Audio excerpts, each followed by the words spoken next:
Hello student, today we start the second chapter of 11th class business study, that is forms of business organization. In part 1 of this chapter contain forms of business organization, sole proprietorship, features of sole proprietorship, merit of sole proprietorship, demerit of sole proprietorship and suitability of sole proprietorship. Let's start with the first slide, that is a form of business organization. Forms of business organisation का मतलब क्या होता है, किस structure में business organisations अपना सारा activities complete करती हैं उसको हम कहते हैं फॉर्म ऑफ बिजनेस ऑर्गेनाइजेशन. आपके सामने जो स्लाइड है उसमें हमने ये शो किया हुआ है कि बिजनेस फर्म्स को हम ऑनरशिप के बेस पर 3 तरह की कैटेगरीज में बांटते हैं: private enterprises, public enterprises, joint sector enterprises. Private enterprises आपको अच्छे से पता है, जो कि वो सारी ऑर्गेनाइजेशंस बिजनेस ऑर्गेनाइजेशंस आती हैं इसमें जो own, manage and control by a private person होती हैं. आप मैं कोई भी से स्टार्ट कर सकता है, ठीक है.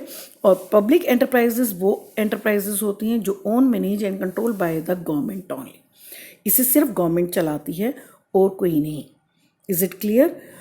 नेक्स्ट आता है जॉइंट सेक्टर एंटरप्राइजेस. आपको अच्छे से पता है इंडिया एक जो है मिक्स इकोनॉमी है, जिसमें ऐसी बिजनेस ऑर्गेनाइजेशंस भी हैं जो कि कुछ मैनेज और कंट्रोल होती हैं प्राइवेट सेक्टर के द्वारा और कुछ गवर्नमेंट के द्वारा, और कुछ ऐसी ऑर्गेनाइजेशन हैं जो कि प्राइवेट एंड गवर्नमेंट दोनों रिप्रेजेंटेटिव के द्वारा मैनेज, कंट्रोल और ओन की जाती हैं. उसको हम कहते हैं जॉइंट सेक्टर एंटरप्राइज.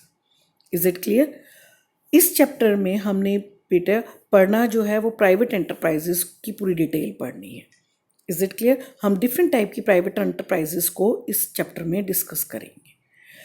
इससे पहले कि हम प्राइवेट एंटरप्राइजेस को स्टार्ट करें, हम इसमें इन्हें 2 कैटेगरीज में बांटते हैं. एक होता है non corporate form of organisation और दूसरा होता है corporate form of the organisation.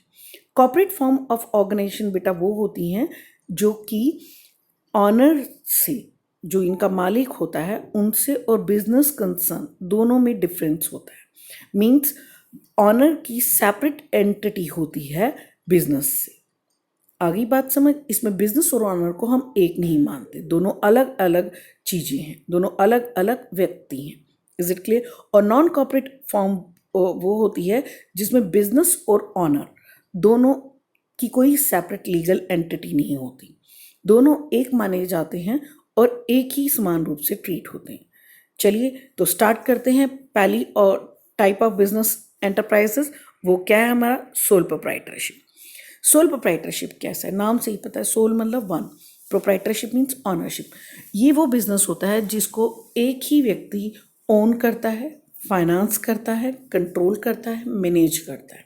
तो ऑब्वियसली जब वो सारे काम वही व्यक्ति कर रहा है तो जितना भी प्रॉफिट होगा वो सारा प्रॉफिट उसी व्यक्ति का होगा और जितना भी लॉस होगा वो सारा उसी व्यक्ति को होगा. इसका मतलब क्लियर हो गया कि सोल प्रोप्राइटरशिप ऐसा बिजनेस है जो वन मैन शो कहा जाता है. इसके ऑनर को हम सोल प्रोप्राइटर कहते हैं या सोल ट्रेडर भी कह सकते हैं. Is it clear? आगे बात समझ. सारा बिजनेस वही व्यक्ति चलाता है तो सारा रिस्क भी वही उठाएगा और सारा प्रॉफिट भी वही लेगा. जनरली इस बिजनेस में जो सूटेबिलिटी होती है वो पर्सनलाइज सर्विसेज के लिए होती है. ये बिजनेस पर्सनलाइज सर्विस जैसे ब्यूटी पार्लर हो गया, हेयर कटिंग सैलून हो गया, उनके लिए बहुत बेस्ट होता है. टेलर हो गया. Is it clear? चलिए let's go to the next slide that contain features of sole proprietorship. Single owner. पहला फीचर यही है कि ये सिंगल ऑनरशिप पर ये बिजनेस चलता है, इसका एक ही व्यक्ति ऑनर होता है. दूसरा कंट्रोल फीचर है, जिसका मतलब अब एक ही व्यक्ति ऑनर है तो ऑब्वियसली उसका पूरा कंट्रोल भी किसका होगा? उसी व्यक्ति का. सारे डिसीजन यानी कि बिजनेस में कौन लेगा? वही व्यक्ति. अगला है feature no separate legal entity. मैंने आपको बताया था ये इस बिजनेस में कोई भी बिजनेसमैन और बिजनेस दोनों में कोई भी सेपरेट लीगल एंटिटी नहीं है. Both are treated as a same manner. दोनों को एक ही माना जाता है. अनलिमिटेड लायबिलिटी, ये बहुत इंपॉर्टेंट फीचर है, इसका ध्यान से समझिएगा. अनलिमिटेड लायबिलिटी का मतलब होता है if the businessman is not capable to pay back all the liability of their business through the business assets, then the personal property of the owner will be used to pay back the all liabilities or debt। यानी कि अगर business की के losses को business की asset से cover नहीं किया जाता या नहीं जा सकता, तो ऐसे केस में जो बिजनेस का ऑनर है उसकी पर्सनल प्रॉपर्टी को यूज़ किया जाएगा कि उसको नीलाम कर या उससे बिजनेस के डेप्ट और लायबिलिटी पे की जाए। Is it clear? Sole risk bearer and profit recipient, ये जो बिजनेस का ऑनर होता है वही इस बिजनेस के सारे लॉसेस को रिकवर करता है और सारे प्रॉफिट को एंजॉय करता है, क्योंकि वही एक ऑनर है और कोई तो है ही नहीं। चलिए नेक्स्ट स्लाइड में आपको दिखाया मेरिट्स। मेरिट्स मीन्स होता है बेटा एडवांटेजेस। ठीक है, सोल प्रोप्राइटर बिजनेस का पहला एडवांटेज ये है easy to start and close. ये बिजनेस में को स्टार्ट करने के लिए कोई लीगल फॉर्मेलिटी की ज़रूरत नहीं है, कोई भी एक्ट इसके अकॉर्डिंग काम नहीं करता। ठीक है, क्योंकि इस पर कोई एक्ट इम्प्लीमेंट ही नहीं होता। Is it clear? तो ये जल्दी से खुल सकता है और जल्दी ही बंद हो सकता है, क्योंकि कोई लीगल फॉर्मेलिटी करने की ज़रूरत ही नहीं है, ना हमें टाइम वेस्ट होता है ना एनर्जी। क्विक डिसीजन मेकिंग, इस बिजनेस में जो सोलो ऑनर है वही डिसीजन लेता है सारे बिजनेस से रिलेटेड, ना उसे किसी से परमिशन की ज़रूरत है, तो इसलिए उसके डिसीजन क्विक लिए जा सकते हैं। Next, sense of accomplishment. ये बिजनेस जो है बिजनेसमैन को पर्सनल सेटिस्फेक्शन देता है कि पूरा बिजनेस एम्पायर उसने खुद अपने बलबूते पर खड़ा किया है, तो इसलिए ऐसी फीलिंग को सेंस ऑफ एकम्प्लिशमेंट कहते हैं, जो कि इस बिजनेस में हमें मिलती है बिजनेसमैन को। अनलिमिटेड लायबिलिटी, ये मैंने आपको बताया है। अनलिमिटेड लायबिलिटी होने की वजह से इसका एक पॉजिटिव पॉइंट ले सकते हो कि क्रेडिटर्स जो होते हैं जिनसे उधार लिया होता है उनको जरा इस बिजनेस में पैसा उधार देते हुए डर नहीं लगता, क्योंकि उन्हें पता होता है कि बिजनेस में अगर लॉस होगा तो हम उस ऑनर की पर्सनल प्रॉपर्टी से लॉस को कवर कर सकते हैं। तो उनके पॉइंट ऑफ व्यू से ये जो है पॉजिटिव पॉइंट हो गया, बट बिजनेस मैन के पॉइंट ऑफ व्यू से लिटिल बिट रिस्की हो गया। नेक्स्ट, नो लीगल फॉर्मेलिटी, क्योंकि ये बिजनेस के लिए कोई भी हमारे पास लॉ नहीं है, हमें बस एक लॉफुल बिजनेस एक्टिविटी की तरह काम करना है, तो ऐसे केस में हमें लीगल फॉर्मेलिटी करनी ही नहीं है। तो कोई लीगल फॉर्मेलिटी नहीं है करनी है, तो इसलिए वो खर्चा होता ही, ना टाइम वेस्ट होता है ना खर्चा होता है। नेक्स्ट है solo risk bearer and profit recipient.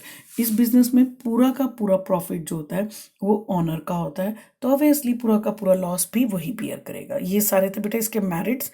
Let's go to the limitation, जिसको हम डीमेरिट भी कह सकते हो, डिसएडवांटेजेस भी कह सकते हैं। पहली लिमिटेशन क्या है? Limited financial source.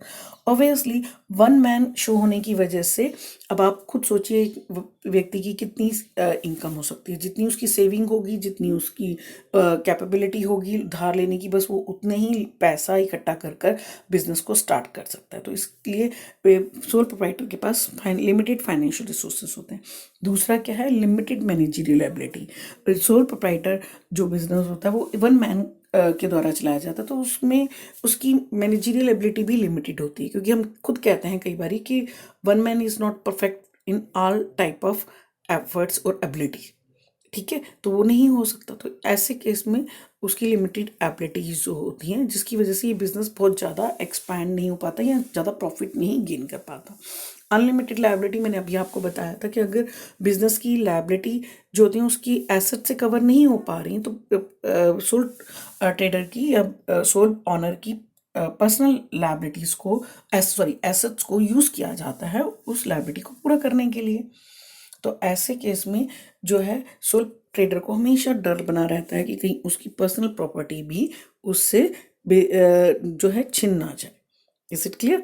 Uncertainty of life, क्योंकि ऑनर और बिजनेस दोनों एक माने जाते हैं, इसलिए इस बिजनेस की लाइफ जो होती है वो अनसर्टेन होती है। अगर ऑनर की डेथ हो जाए, इंसॉल्वेंसी हो जाए, लुएंसी हो जाए या इलनेस हो जाए, तो बिजनेस खत्म हो जाता है या बंद हो जाता है।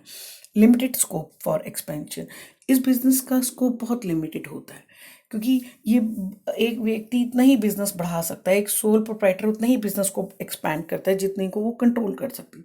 अगर उसकी कंट्रोल से बियॉन्ड हो जाएगा तो वो बिजनेस में लॉस गेन करेगा, इसलिए इसको एक्सपैंड करने का लिमिट बस इतना ही है जितना वन मैन कंट्रोल कर सकता है।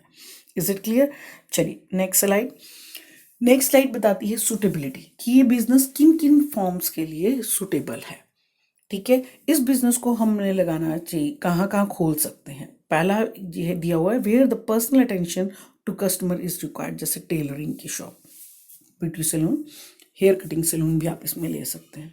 दूसरा, where goods are unstandardise like artistic jewellery, आप पेंटिंग भी कह सकते हो, हैंडमेड पेंटिंग होती है, पॉटरी जो होती है, वो हर एक की अपने अपने अलग अलग ढंग का अपना अपना एक स्टाइल होता है जिसके हिसाब से वो अपनी गुड्स को बनाते हैं।